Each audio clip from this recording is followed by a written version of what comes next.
Next on the schedule is from the land down under. He's a professor, author, and many, many more things. He is a great person that I am deeply honored to call good friend. Cameron, please take it away. Thanks, Tom. And look, great thanks to yourself and Tricia and Marvin and all of the team involved in StutterFest. It's an amazing thing to do, and props to you and the team for doing it. Okay, look, I'm just going to do a quick share screen. I've got a PowerPoint presentation. There's quite a bit I want to share with you today. Now, if I put that on slideshow, can people see that? Yep, excellent. Okay, so here we go. Yeah, look, I'm going to do a lot of reading out.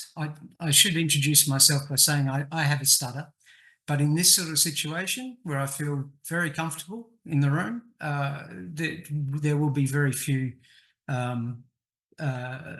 blocks probably, but who knows. Anyway, my aim today is to convince you all that the power, threat, meaning framework offers a useful new way to look at stuttering, and in particular, the mental distress and troubling behaviours associated with it. From my perspective, that of a person who stutters, who has lived with anxiety, panic attacks, and bouts of mild to moderate depression, the PTMF seems to have much to offer in this regard. It also has relevance for other issues, including therapy options, group therapy, narrative, and agency in the life of the person who stutters. The PTMF was launched in the United Kingdom in 2018 as an alternative framework for psychiatric and psychological diagnosis. It gives voice to what we know deep inside, that the problem of stuttering is not in us. It's in the fact that we live in societies in which disfluency is derided and shunned. I was 11 or 12 when I began attending speech therapy at the Fremantle Hospital on a regular basis. Though I stuttered from the time I started speaking, the psychosocial aspects of stuttering began when I was 8, when my sense of self was still forming, when crucial connections were taking place in my brain. It was a trauma that played out daily for decades. It's not just me. Research into people who stutter confirms that mental distress is closely associated with stuttering. And why wouldn't it be? For a social species like Homo sapiens, for whom whole cultures are built around the notion of saving face and an emphasis on status, reputation, personal mastery, and honour. To not be able to speak feels like a constant existential threat, as if you have been reduced at times to an animal that grunts. The fluent have no idea of the extent of the unearned privilege their fluency confers on them. Research has shown associations between stuttering and depression or negative affect, suicidal thoughts in men, lack of social support, perceived lack of social support, actual or perceived isolation, feelings of hopelessness, use of strategies of avoidance or concealment, and feelings of shame or stigmatisation. Mental distress is an almost unavoidable consequence of the condition of stuttering, given the crucial role that verbal capacity plays in society and the premium our societies place on fluency as a result.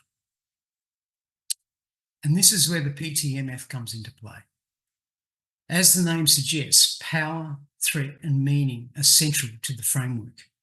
But this leaves out one other important component: response or coping behaviours. Under the PTMF, mental distress is an understandable effect of exposure to a perceived threat, with this threat stemming from a perceived or actual lack of power experienced by the distressed person. Both the power differential and threat are interpreted by the individual through the lens of narrative and meaning making, often in ways that consolidate or even amplify the threat.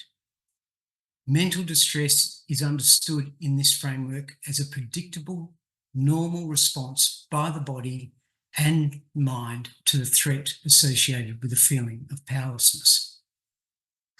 The responses themselves, also referred to as coping mechanisms, are intelligible responses to a person's history and circumstances. They are survival strategies which protect against the negative impact of power. The message for the person who stutters from the PTMF is this: you are experiencing an understandable and indeed adaptive reaction to threats and difficulties.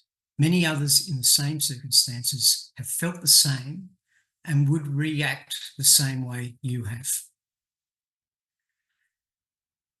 In paying close attention to the circumstances and context of mental distress, the PTMF explicitly makes a connection between mental distress and social justice, for it understands that circumstances and context are at the root of the mental distress and must be tackled if the distress is to be alleviated. In contrast to traditional psychiatric concerns, which revolve around the question, what is wrong with you? The PTMF operates according to the following key questions. What has happened to you? I'll just list these. How did it affect you? What sense did you make of it? What did you have to do to survive? And these, in terms of power, threat, and meaning, come out as this. How is it power operating in your life? What kind of threats does this pose? What is the meaning of these situations and experiences? And what kinds of threat responses are you using? So there are four key components to the PTMF: power, threat, meaning/narrative, and response, coping behaviours. I want to go through them one by one, just to unpack them a bit. An inability to control one's vocal apparatus, a capacity taken for granted by the fluent person, lies at the heart of the lack of power people who stutter face.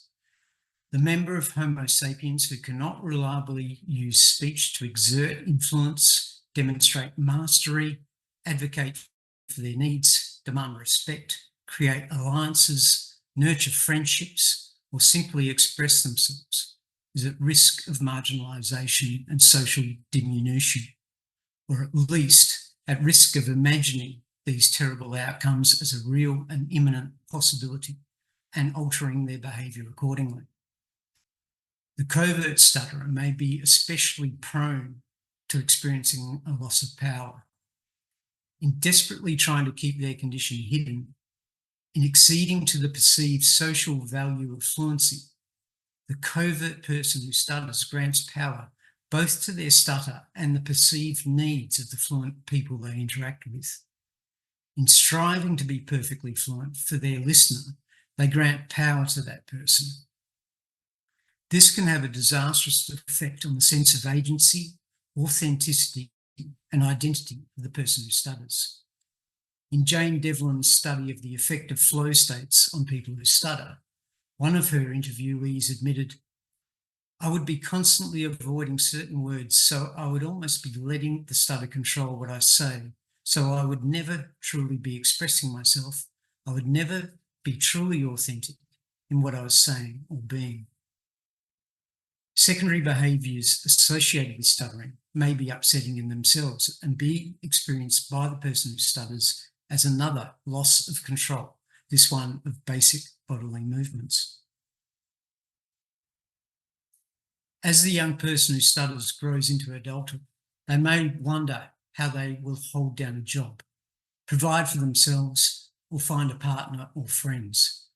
These were keenly felt existential threats in my late teens, 20s and 30s, and they are backed up by research on stuttering in the workplace.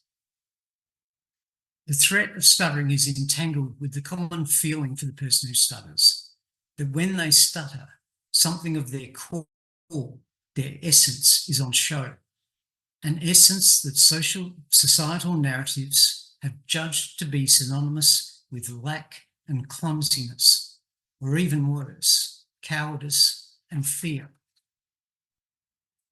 This is a deeply unpleasant experience and can happen many times each day. It feels like you're being turned inside out so that everyone can see your feelings and the thing that brings you undone. It is ruthlessly disempowering and made much worse when people around you laugh at what has been revealed. For Johnston and Boyle, the two main drivers of the PTMF, the meaning a person in distress attributes to their condition has a narrative sensibility that is not directly under our control. Rather, it is something that we both make and find.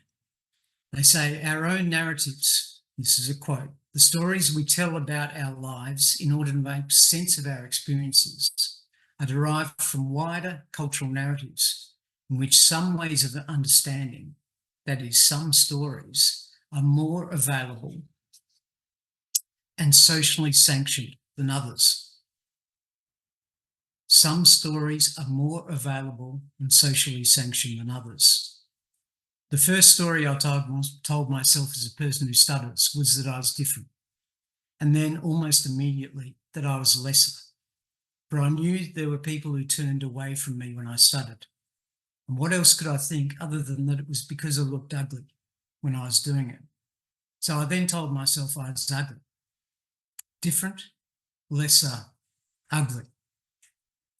In the popular press, stuttering is almost always used as a metaphor for failure. The representation of stuttering in popular culture is equally problematic and adds up to this. Another quote from Johnston and Boyle. In making sense of our experience of distress, we are invited to compare ourselves against prevailing social discourses, resulting in social shame when we fail to attain these ideals.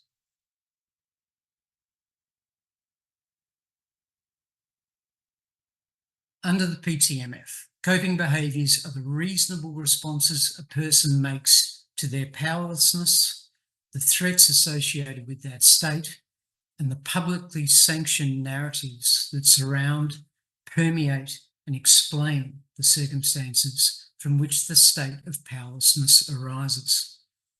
In a person who stutters, the most common coping behaviour is the avoidance of speech acts, achieved through selective mutism, word substitution, circumlocution, and the general rejection of opportunities to take up social space. The effect of living a life of avoidance is profound and includes an almost inevitable sense of inauthenticity. One of Devlin's interviewees spoke of the terrible effect of coping behaviours commonly associated with stuttering, offering insight into the impact of stuttering on their sense of authenticity and agency. And she said, and it can be so frustrating not speaking up, not speaking out, not giving my honest opinion. And when I do try and speak out, I stammer. I often swap words around. So like, oh God, here we go again. I'm not being authentic because I'm having to swap words. Power, threat, meaning, response. Tick, tick, tick, tick.